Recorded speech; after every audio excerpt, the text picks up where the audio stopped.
Jaime Munguia versus Gonzalo Coria. As you guys can tell by the title of the video, this fight is official. Before I get more into the video, I just want to say thank you. Thank you so much for watching. Please subscribe for more boxing and please hit that like button. It helps out the video. It helps out the channel. I'd really appreciate it. So this fight between Munguia and Coria is scheduled for 10 rounds in the middleweight division, 160 pounds. So Munguia is moving back down to 160. I thought he was fully committed to move up to 168, but it looks like he's moving back down to 160. 10 rounds on November 19, 2022 over in Guadalajara, Mexico. Fight will be shown live around the world on the zone except for in Mexico. But if you have the zone in your country, just tune into the zone if you want to see this fight between Munguia and Coria. Now, what happened to the big fights? What happened to Munguia fighting the likes of Daniel Jacobs?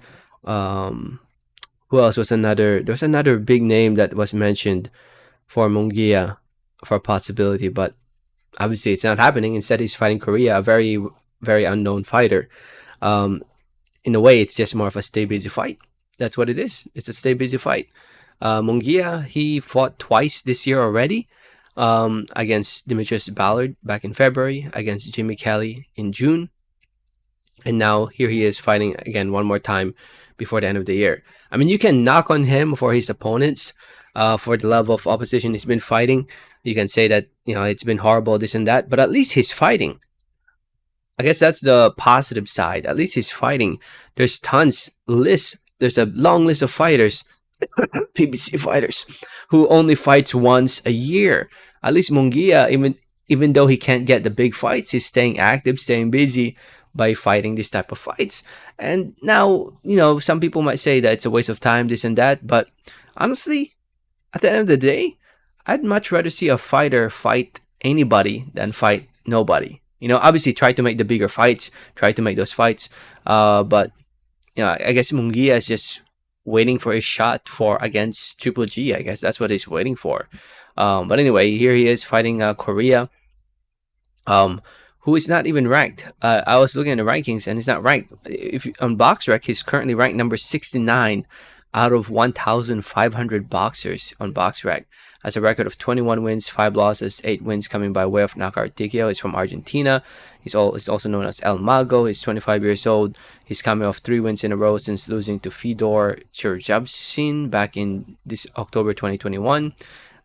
He's fought 3 times this year over in Argentina against relatively unknown names. And now here he is fighting, getting a shot against a big name like Jaime Munguia. Again, it's more of a stay busy fight, but at least there is a fight. So I guess that's the positive thing I could think about it. I mean, obviously the negative is that we want to see Munguia in a big fight. We want to see him in there against the big names in the middleweight division. Guys like Golovkin, Charlo, Andrade, Alimhanullah, Eubank, Adames, Murata, Derevchenko, you know, Lara. These big fights. And hopefully 2023 will be a better year for Munguia, because in 2022, the fights that he's had in 2022, even though he had 3 fights, you know, there were fights where he's a big favorite to win. So we'll see what happens. Who knows? You never know. Maybe Coria is actually really good that we just don't know yet. But we'll see. We'll see. Anyway, let me know your thoughts in the comments. Thanks for listening and watching, and like always, have a great day. All right, thanks.